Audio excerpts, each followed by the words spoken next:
एक छोटे से गांव में राहुल नामक एक लड़का रहता था। राहुल का मन हमेशा कुछ नया खोजने में लगा रहता था।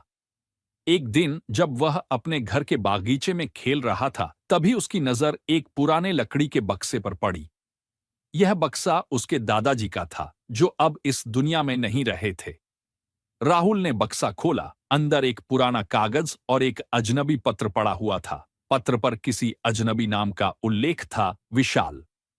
राहुल ने हैरान होकर पत्र को खोलने की कोशिश की। जब उसने पत्र खोला तो उसमें लिखा था, राहुल, अगर तुम यह पत्र पढ़ रहे हो तो तुम्हारा जीवन बदलने वाला है, लेकिन ध्यान रखना, हर कदम सोच समझकर उठाना। राहुल चौंका। यह पत्र किसने लिखा था और क्यों? वह थोड़ा और पढ़ना चाहता था, लेकिन अचानक घर की घड़ी की घंटी बजी। किसका फोन था? राहुल ने सोचा और अपनी मां से पूछा, लेकिन मां ने कहा, तुम्हारे दादाजी के समय की घड़ी है, कुछ नहीं है। राहुल को लगा जैसे कुछ अजीब हो रहा है। वह फिर से पत्र में झांका। तुम्हें वह रहस्यमयी जगह खोजनी होगी जहां तुम्हारा भविष्य छुपा है।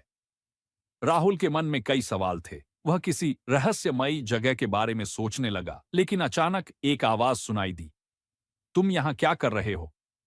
राहुल ने पलटकर देखा, लेकिन कोई नहीं था। तभी उसके सामने एक कागज और गिर पड़ा।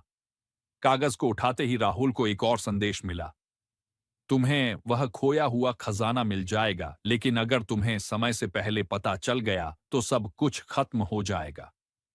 राहुल के मन में एक अनजाना डर था। वह बक्से में फिर से झांका, लेकिन अब पत्र और कागज दोनों गायब थे। एक ठंडी हवा का झोंका आया और राहुल की आंखों में अंधेरा छा गया। क्या यह सच था? उसने सोचा। अब राहुल समझ चुका था कि यह एक खेल था, एक खेल जो उसके भविष्य और अतीत को जोड़ता था। उसने दिल में ठान लिया कि वह इस रहस्यमयी खेल को समाप्त करेगा और अंत में खुद को ढूंढ निकालेगा।